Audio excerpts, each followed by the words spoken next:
I would urge more women to speak out. It is not okay to feel inferior or weak because we are not the weaker sex by any stretch of imagination. We may be more emotional, but that is what makes us caregivers and mothers. We as a world will strive to achieve by 2030.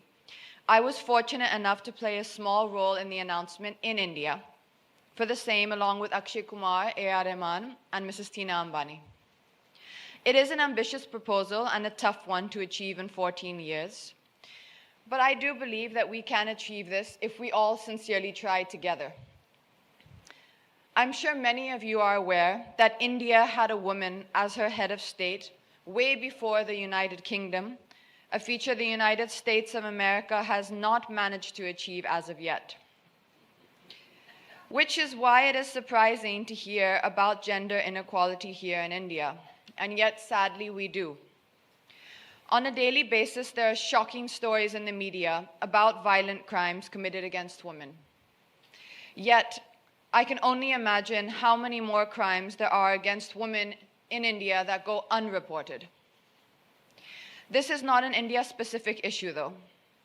In the UN Secretary General's 2006 report on an in-depth study on all forms of violence against women, it was noted that there is no region of the world, no country, no culture in which women's freedom from violence has been secured. Here is another fact. In India, according to data provided by the National Crime Records Bureau, in the year 2001, the reported crimes against women were 1,43,795. In the year 2005, the reported crimes were 3,27,394, more than a 100% increase in numbers.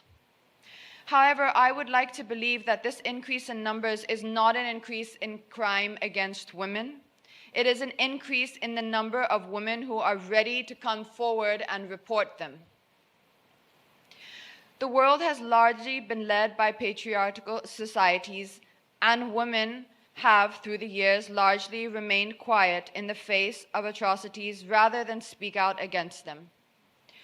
I know of educated women who remain silent in the face of violence because they are afraid to confront societal norms and have fingers pointed in their own direction, especially when the majority of our society fails to recognize marital rape as a crime. I would urge more women to speak out.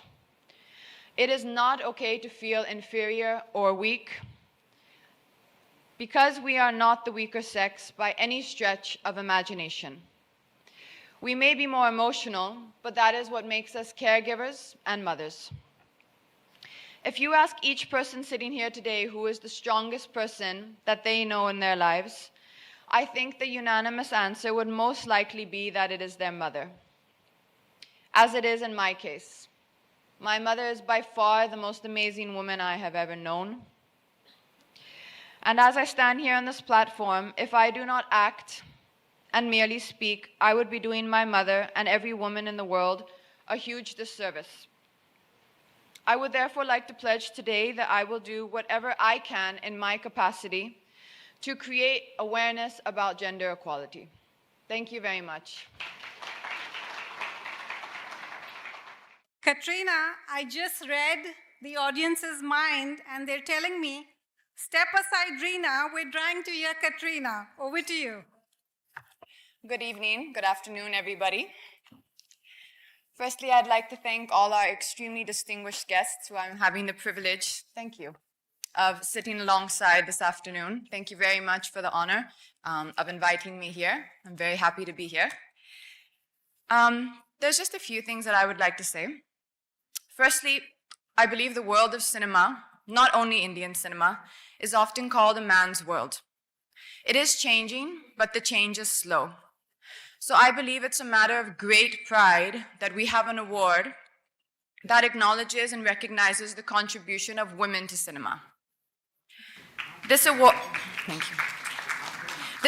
honors the memory of one of the greatest and the most accomplished actors, whose roles served as an inspiration in the lives of millions of women.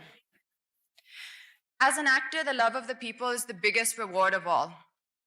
But when there is recognition from the industry in the form of an award, for me, it's very overwhelming. I believe the most important thing in art is truth, and I can promise that my attempt is truthful and sincere to the craft, which has largely given me my purpose in life over the last few years. The one thing I do hope is that I can continue to make the audience who has given me so much love and support over these last few years, I hope that I can continue to make them proud of me and to deserve their support and their love as they has always given me.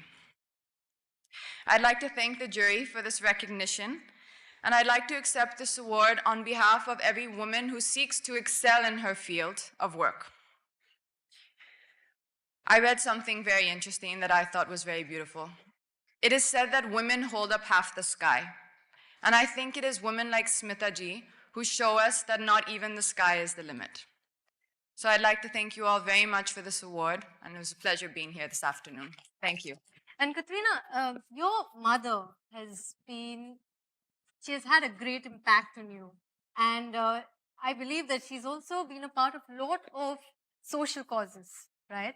So what has the influence been on you? How has she impacted you in your life? Well, I think I have the most wonderful example of when it comes to, taking up social causes in the correct way with my mother.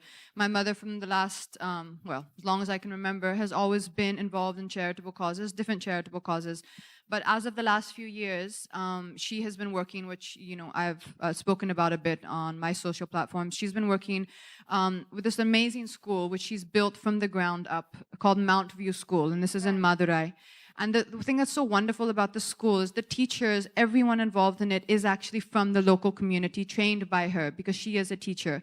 And I guess that's where, for me, the personal connect with this charity really happened, with Educate Girls. So when Safina contacted me about Educate Girls, we do get a lot of people contacting us, to be very honest, because any cause, any charitable organization, they need that voice for the exact reason which Safina just said, which is that you do get a lot of doors slammed in your face when you're trying to change the mindset. Right. See, it's not just about the tangible resources, it's not just about the physical resources. It's about changing the mindset of the people who don't see the importance of sending their girls to school, who don't have the mindset that boys and girls are equal. And that's still, although we may hear in the metros, and especially now it's become, we hear a lot of talk about it, about equality in our world. That's not necessarily what life is like in what we would call rural India, in the interiors of India. It's that maybe just because we're seeing and talking about it amongst ourselves, it's a great place to start.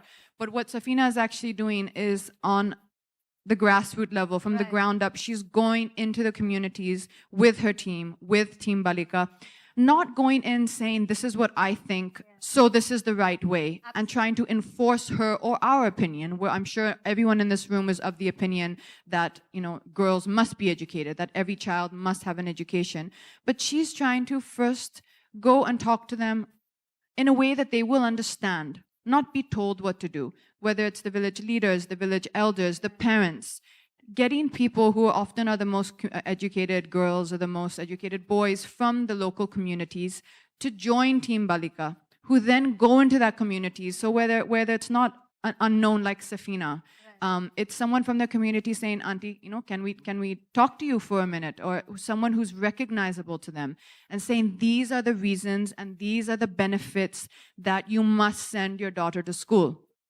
Although it sounds on many levels like this is, starting again from the basics, this is still what is happening, and this is still what we, in my opinion, is the number one thing to address, and that is, for me, everything starts with education. Knowledge is power, and when you have that power, you have self-confidence, you have belief in yourself, you then can become empowered to start even thinking about what you want. Today, the girl which Safina is talking about, today she wants to be a teacher. But she knows she wants to be a teacher because she has that education. Without education, she might not even know what she wants. She might not even have that self-awareness to start thinking about what she wants.